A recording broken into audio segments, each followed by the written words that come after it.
Cordial saludo, apreciados estudiantes de nivel octavo.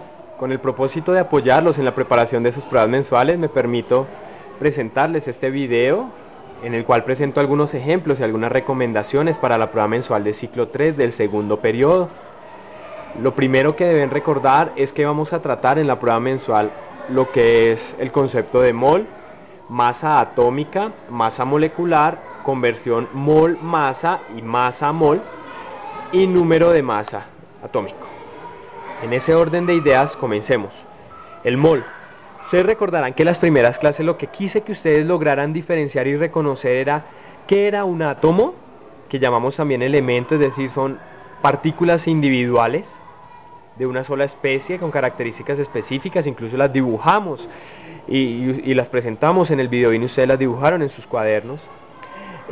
Diferenciamos también que era una molécula, que decíamos también era compuesto, molécula o compuesto, es la unión de varios átomos, pueden ser de una misma especie o de varias especies, es decir, de varios elementos. Y los iones son átomos o moléculas que han perdido o ganado electrones. Ahora, resulta que los átomos son muy pequeños, las moléculas son muy pequeños a nivel microscópico, sus masas individuales son muy pequeñas y por tanto a nivel macroscópico son difíciles de cuantificar, ¿sí? Entonces en ese orden de ideas surge un concepto en la química que se conoce como el mol o cantidad de sustancia. En este caso voy a poner varios ejemplos. Cuando uno habla en la vida cotidiana una docena, dice una docena corresponde a 12 objetos. En ese orden de ideas, si yo digo una docena de huevos, tendré 12 huevos. Si yo digo una docena de elefantes, tendré 12 elefantes. Si yo digo una docena de libros, tendré una docena, 12 libros. Si yo digo una resma corresponde a 500 objetos. Entonces yo digo una resma de papel, son 500 hojas.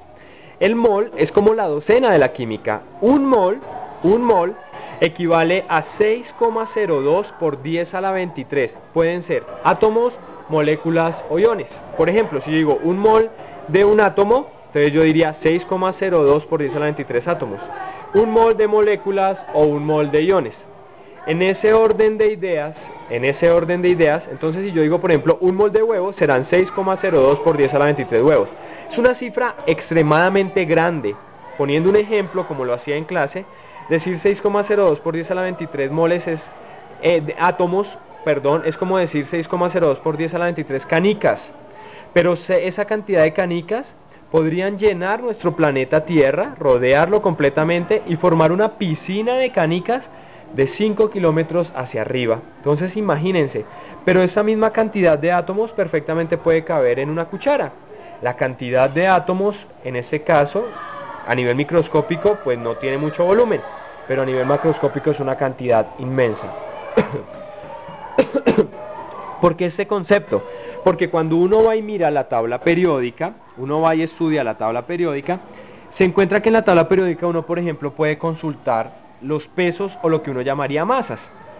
Por ejemplo, dice peso atómico relativo, o también llamado masa atómica del sodio, corresponde a 22,98. Y esos son gramos mol. ¿Eso qué significa, hijos?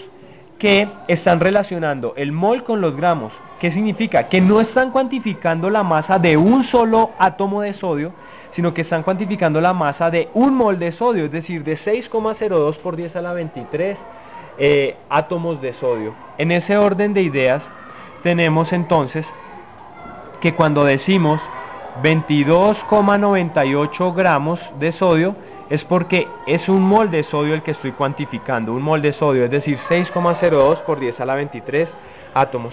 Cuando por ejemplo voy y busco el hidrógeno tiene 1,007 gramos mol. Eso significa que un mol de hidrógeno tiene ese peso. ¿Qué pasa? Así como yo hacía el ejemplo de un mol de elefantes y un mol de plumas, por ejemplo, pues la cantidad de partículas no va a variar. Un mol es 6,02 por 10 a la 23 átomos de sodio o átomos de hidrógeno, lo que varía es su masa. Entonces, un mol de sodio tendrá una masa diferente, por ejemplo, a la de un mol de hidrógeno. Por eso llamamos entonces la masa atómica, en este caso es la masa de cada átomo individual, que lo puede encontrar en la tabla periódica, y es la relación gramos-mol. Posteriormente encontramos con la masa molecular. Como su nombre lo indica, es la masa de las moléculas, y las moléculas se componen de varios átomos. Por ejemplo, acá tenemos el cloruro de sodio, es decir, NaCl, tiene el elemento. Uno va y mira en la tabla periódica y uno no encuentra NaCl, uno encuentra el sodio por separado y encuentra el cloro por separado. Entonces ahí, ¿qué uno debería hacer? Lo adecuado o lo conveniente es tomar las masas de cada uno. Entonces, por ejemplo, la masa del cloro es 35,45 gramos mol, 35,45 gramos mol, y tomar la del sodio, que ya dijimos que era a 22,98 gramos mol, y esa sumarla, y esa suma entonces nos dará, en su orden de ideas, nos dará la masa molecular. En ese caso tenemos que al sumar esas masas, la masa molecular, esas masas atómicas, recuerden que esas son las masas atómicas, al sumar esas masas atómicas, es decir, 35,45 más 22,98, pues eso ya me da 58,43 gramos mol. Y en ese orden de ideas, entonces esa es la masa molecular que surge de la masa atómica.